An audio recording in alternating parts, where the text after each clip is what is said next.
Good afternoon, I'm Benjimain Garretson, and I'm going to talk to you a little bit about the giving of gifts internationally and the difference between cultures. So I'd like to start out by just relating how important this can be, because generally some people might not think it was that important. Have you ever given a gift or received a gift and were not thanked or had an offset kind of feeling to that gift? That's generally how cultures handle it. And if you're in a business setting, you can lose an entire deal if you don't act appropriately. According to Joyce Millett, in Japan, you are obligated to give a business gift when you're opening negotiations. And in the United States, it's a purely optional. But in any case, she stresses sensitivity because clearly cultures vary greatly. However, three factors are always important. And the first one is the occasion, like if it's a holiday. The second one is the type of gift, and the third one is the protocols and the courtesy that goes with the gift. To begin by telling you about the holidays. In the United States, generally the holidays that are celebrated or the gift is appropriate in every occasion is Christmas, New Year's Day, and birthdays. Additionally, occasionally in certain companies, depending upon the size, Secretary Day is also celebrated. The degree of gift giving is set by the supervisor. In other countries, such as Japan, where gifts are given much more frequently, dates such as Oshugen on July 15th and Osibo, which is the entire month of December, are always signified and observed by giving gifts between companies and employees. Throughout all of Southeast China,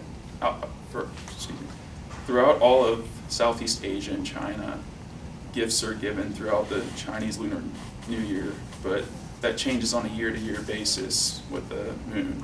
So that would be a very important thing to remember while you're working in those countries. Next, I'm going to tell you about the different types of gifts given among cultures. For example, flowers is universally a gift that is often used between cultures and between business employees. But you want to be careful about the color, the type, the number. And so, for example, in Brazil, purple flowers are associated with misfortune and death. In China, the color white, like tulips, if you were to give a member of a business in China tulips, you would be assuming that death had occurred.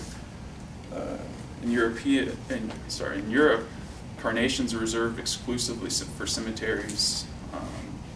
In Armenia, if you want your business to be successful, you would only send an odd number of flowers. In Thailand and Hong Kong, you would only send flowers in groups of 3 because of the idea that luck is associated with that. And in general, you should definitely consult a flower shop whenever dealing in a place like that.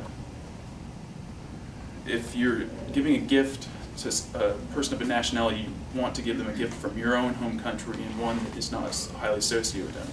So a person from France, you wouldn't want to give them a bottle of wine, or a person from Germany, a bottle of beer, or Switzerland, a chocolate. Special care when you're working at home, in the United States that is, you would want to give gifts that are personal, so you wouldn't just want to give someone, like, for example, a pencil sharpener, but perhaps a monogrammed pen, or lost my train of thought. Last, I'm going to talk to you about gift giving, courtesy, and protocol. Depending on the country, for example, in the United States, we are open, and so when we give a gift, we immediately open it, examine it, thank the person, and then we send them a card in the mail or similar to thank them for it. But in other countries, this isn't quite the case. For example, in Arabia, you can't just have the person who gave you the gift there. You have to have a group of people, or else it's immediately assumed you were given a bribe. In Taiwan, Hong Kong, and Korea, the receiver waits for the person who gives you the gift to leave and then opens it. And in China, the gift must be wrapped in red but not have red ink on it. You cannot address it in red ink, or else you run the risk of losing your entire company. Red ink is considered insulting. And it is always given with 2 hands, and it is always promptly thanked. Often in Asia and Middle Eastern countries, however, it is polite to refuse the gift several times before finally accepting it. So, as you can see in closing, it is important to keep all these things in mind while operating in foreign countries, because if you don't, you could end up being fired for sending someone the wrong number of flowers or the wrong color of ink. Well, and that's my presentation.